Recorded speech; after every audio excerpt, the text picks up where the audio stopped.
দশম শ্রেণীর ছাত্রছাত্রীদের আন্তরিক স্বাগত জানাই। আজকের গল্প অদল বদল, পান্নালাল প্যাটেলের লেখা।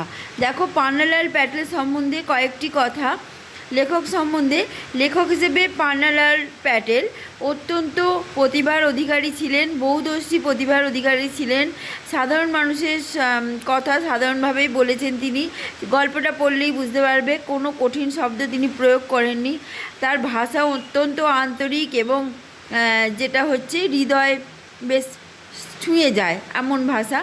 তার প্রতিটি গল্পই বেশ বৈচিত্র্যপূর্ণ, গল্পের আঙ্গিক বহু অভিনব। দেখো, গল্পটা তর্জমা করা হয়েছে, গল্পটার তর্জমা করেছেন তিনি অর্ঘ্যকুসুম দত্তগুপ্ত। ঠিক আছে। আচ্ছা, এই গল্পটি উৎস হচ্ছে ন্যাশনাল বুক ট্রাস্ট কর্তৃক প্রকাশিত গ্রন্থ সেরা 13 থেকে এটি গৃহীত হয়েছে। অর্ঘ্যকুসুম দত্তগুপ্ত, আগেই বললাম, এই গল্পটিকে তর্জমা করেছেন। দেখো, গল্পটি খুবই একটি সাধারণ গল্প, কিন্তু অসাধারণ একটি বক্তব্য প্রকাশ হয়েছে গল্পটির মাধ্যমে। গল্পটির নাম অদল বদল এবং গল্পের লেখকের নাম পান্নালাল প্যাটেল। কয়েকটি কথা তার সম্বন্ধেই বললাম। এবং গল্পের যে সময়টা, দিনটা, সেটা হচ্ছে হোলির আগের দিন। দেখবে, হোলি যেদিনকে হয়, যেদিনকে দোল হয়, তার আগের দিন হয় ন্যাড়া পোড়া বা বুড়ির বাড়ি জ্বালানো, যেটাই বলো। হ্যাঁ, সেইখানে একটুখানি ছেলেরা হই হুল্লোড় করতে ভালোবাসে। সেই সময় হোলির যে পড়ন্ত বিকেল ছিল, নিম গাছের তলায় গায়ের ছেলেরা জড়ো হয়েছিল। প্রত্যেকটা লাইন পড়া সম্ভব নয়, কিন্তু মূল ব্যাপারটা বলে দিচ্ছি।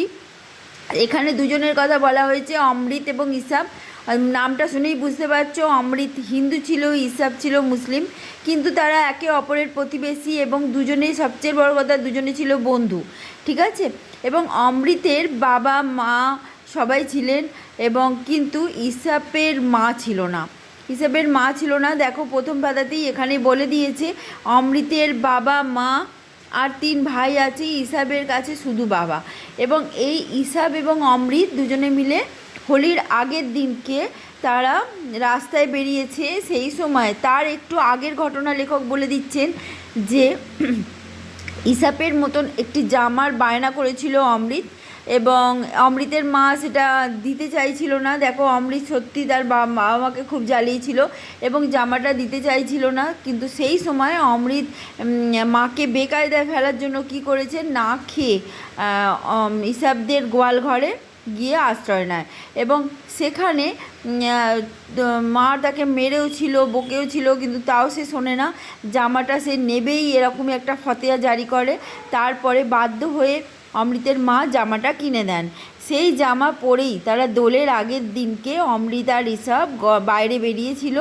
বাইরে বেরিয়ে ছেলে ছোকরাদের দলের সামনে এসে পড়ে। আগেই বলেছে, নিম গাছের তলায় ছেলেরা জড়ো হয়েছিল, এবং সেখানে ছেলেদের মধ্যে যিনি সর্দার, মানে একটু হোমড়া চোমড়া ছেলে আছে, কালিয়া বলে, সে অমৃতকে কুস্তির জন্য ডাকতে থাকে, কিন্তু অমৃত যেতে চায় না।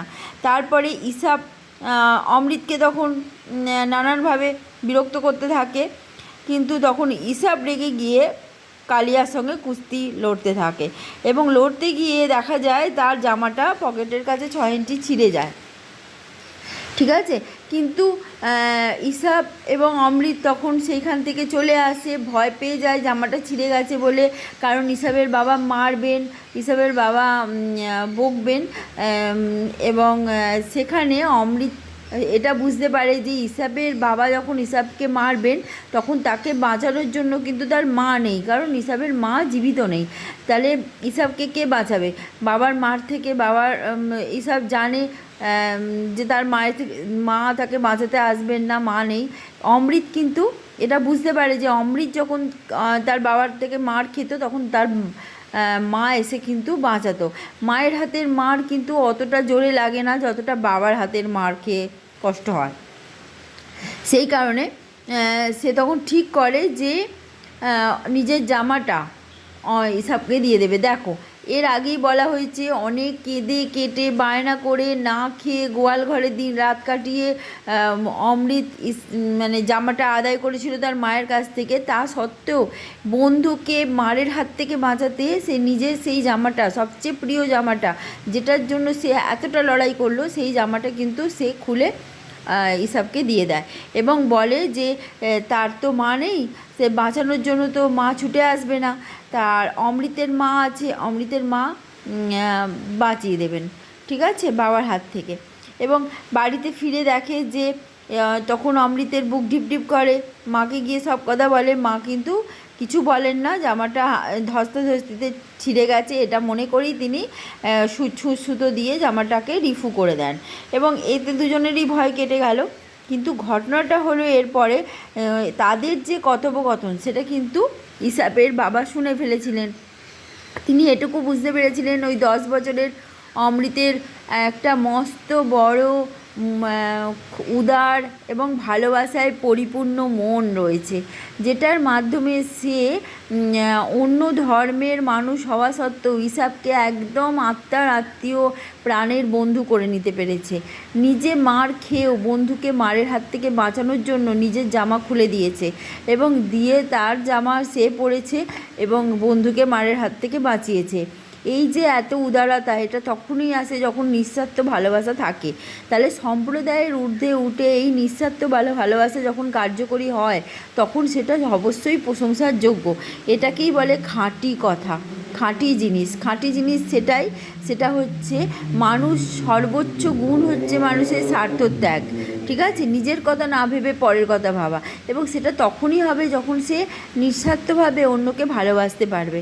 তাহলে অমৃত ইসাবকে কিন্তু নিঃস্বার্থভাবে ভালোবাসতে পেরেছে এবং তাদের মধ্যে আত্মার আত্মীয়তা গড়ে উঠেছে, তারা এক আত্মা এক প্রাণ হয়ে উঠেছে। তারা ভিন্ন ধর্মের মানুষ হওয়া সত্ত্বেও এই যে তাদের মধ্যে এত বন্ধন, এই আত্মার বন্ধন, এটা তখনই সম্ভব হয়েছে যখন তাদের মধ্যে প্রগাঢ় ভালোবাসার জন্ম হয়েছে। তাদের পরস্পরের মধ্যে প্রগাঢ় ভালোবাসার গল্প সবাই শুনতে শুনতে মুগ্ধ হয়ে যায় এবং সবাই তাকে অদল বদল করে ডাকতে থাকে। তারা যদিও একটু তারা কিন্তু এবার অপ্রস্তুত মনে করে না, গ্রামের প্রধানও তাদেরকে অদল বদল নাম দিয়ে দেয়। তাদের এই ভালোবাসার নিদর্শন, ভালোবাসার যে গল্প কথা, ভালোবাসার কাহিনীকে অমর করে রাখতে অদল বদল নামটা তাদের জনপ্রিয় হয়ে যায়। এই হচ্ছে গল্প কথা। নেক্সট ভিডিওতে আমি অবশ্যই এর কোশ্চেন অ্যান্সার নিয়ে আলোচনা করব। সঙ্গে থাকো, দেখতে থাকো ভিডিও। অবশ্যই সাবস্ক্রাইবটা করে নেওয়া জরুরি।